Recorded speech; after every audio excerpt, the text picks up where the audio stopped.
book critique number 3. The first book I have is Where All the Wild Things Are by Maurice Sendak. And I chose this book because it was my dad's favorite growing up. It's about a boy who wears a wolf suit and his mom calls him her wild thing. And so he goes to his room and he either it's his imagination or it's probably his imagination, but he goes on an adventure and he becomes the leader of these wild animals, which are called the wild things. And I think this book is great because it encourages imagination, creativity, thinking outside the box.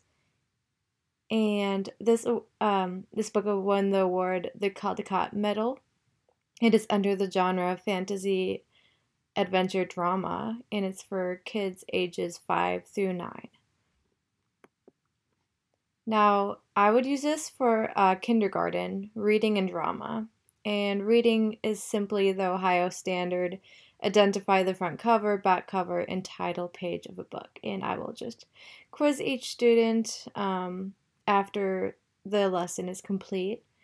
And then the fine arts drama is creating an imaginary character using costumes and props. There will be a prop box full of all different kinds of costumes for students to really just get creative, and students will be able to look at this bin and see what their options are just to get their creativity going and think of some ideas.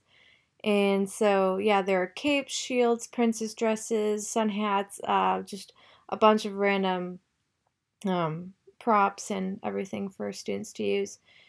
And then once students know what they think they want to do, they will add it to this Google Doc, and then I will highlight it when it is all good, and then they can dress up like their character. And so here's my artifact is the Google Doc.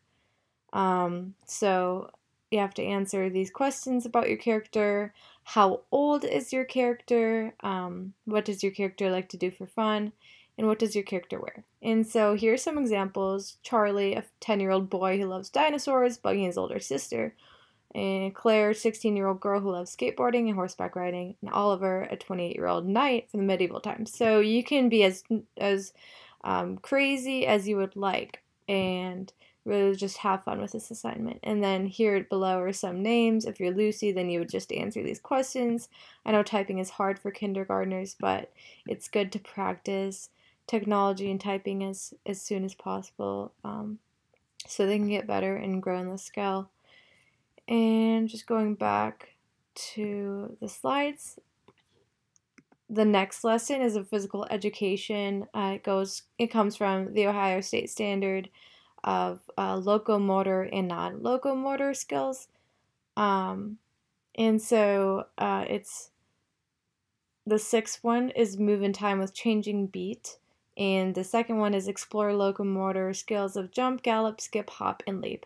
And here we are just imitating the fun moves that the wild things did, and clapping on beat and a rhythm and marching to music that may have been played in Where the Wild Things Are. And just in costume, just a fun little activity of moving around and learning how to beat to the rhythm and have different beats.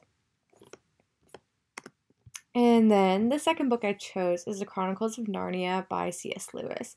This, of course, is a classic. It is under the genre fantasy, science fiction. It's a heroic novel. It is a series book as well. This is an amazing book because it teaches kids about good and evil, about faith and hope, about these deep, good, meaningful themes. It's a classical series book and is also a movie series. And then it's a heroic tale in which young kids discover a fantasy world called Narnia. And in the first book, there's a lion and a witch, and at the end, the kids are announced king and queens of Narnia.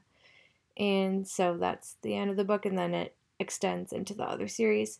And then this was given the award, the Carnegie Medal, for the best children's book of the year, and that was 1956. And I did not realize how old this book is. And so it's for grades 4th through 6th, ages 9. And I say 9 up because even as an adult, it has wonderful themes that you don't realize as a child reading it.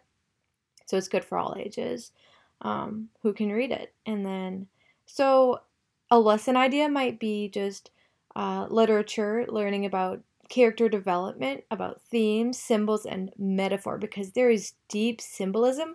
So just recognizing these themes and these symbols within this book and then creating your own. And I think a fun lesson plan would to be learning how to do a reader's theater in front of the class and just creating your own little story with little things of symbolism. Thank you so much for listening and have a wonderful day.